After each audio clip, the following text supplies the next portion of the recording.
everybody. So we're still on the topic of area moments of inertia, but now using a tool called the parallel axis theorem.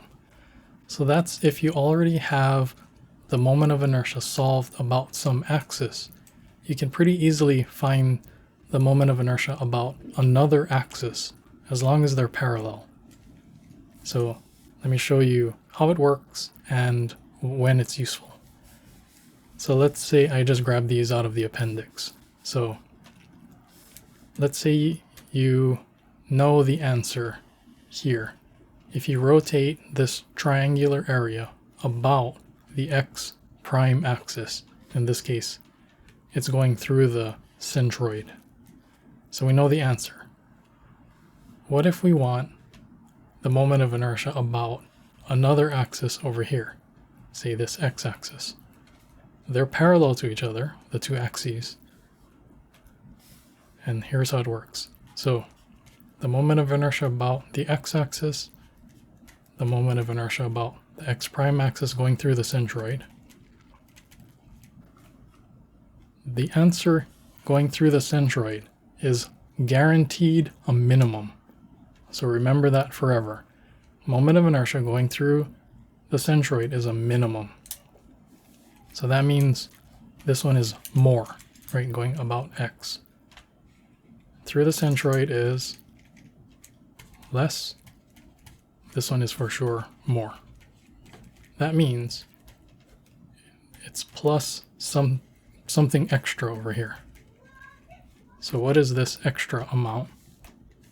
It is the distance between the two parallel axes. So in this particular case, since they're both horizontal going through the x, parallel to the x-axis, this is some y value. So that distance squared times the area of the shape. That's it. Okay, and then let's take a look at the units. So moment of inertia is meters to the fourth. Area moment of inertia, meters to the fourth. This would be meters squared. Area is meters squared, right? So the units are all consistent, meters to the fourth. Let's try plug in some numbers. So if we know this answer already, 1 over 36 base height cubed plus, what's the distance between these two parallel axes? 1/3 of the height. And then we have to square it, and then times the area of the triangle. Base times height over 2. Okay, and then let's solve this. So this is h squared b times another h, so cubed over 3 squared times 2, 18. Okay, so 1 over 18 is like 2 over 36. So add these together is 3 over 36 base height cubed, 3 over 36, 1/12. And look at the answer from the appendix. Okay, let's try another example. Let's try in the y direction. So let's say you already know the answer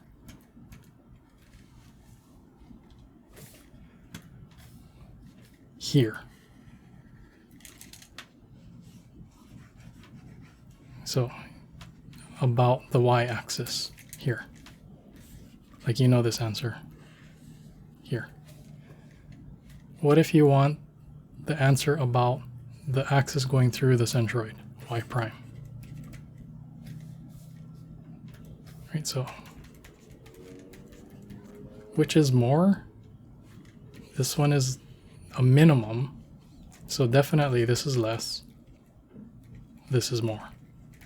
So if you want this answer, it's minus whatever extra amount,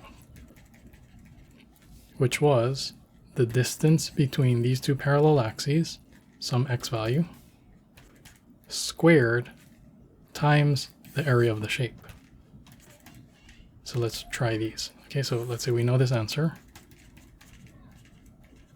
minus the distance between these, so 2/3 base squared times the area of the triangle. Okay, so then let's square that. So 4/9 divided by 2, so 2/9. So 1/4 minus 2/9. So that's like times 4, so that's like 8/36 and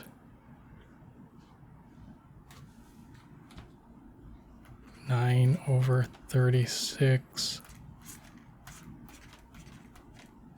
So that's 1/36 HB cubed, and that's the entry in the appendix. Okay, last one, let's talk about product of inertia. The formula is a little bit different. So for the product of inertia, so let's say you have this right here, and you want to find IXY. What's the relationship? So this one is through the centroid. So that's the one that's the minimum, which means it's less. So this one is more. So that means we need to add extra. How much extra? The distance between the two parallel axes in the x direction times the distance between the two parallel axes in the y direction. Or, you know, the y axes. So this x value and this y value. So x, y times the area. And the units are still consistent, right? This is meters to the fourth, meters, meters, meters squared. Let's try this example. So 1/72 base squared, height squared from the appendix, plus, what is this here? 2/3 base. This here, 1/3 of the height, times the area of the triangle. Okay, so then that's, these cancel, so then that's 1/9. Okay, so 1/9 is like 8/72, so 9/72 is 1/8, and that's the entry from the appendix. Okay, so try these formulas for the rectangle here. I just grabbed that from the appendix, so why don't you practice with the rectangle, and then let's move on to another video and I'll show the application of how to do this for a composite shape. Okay, so I'll see you on the next video.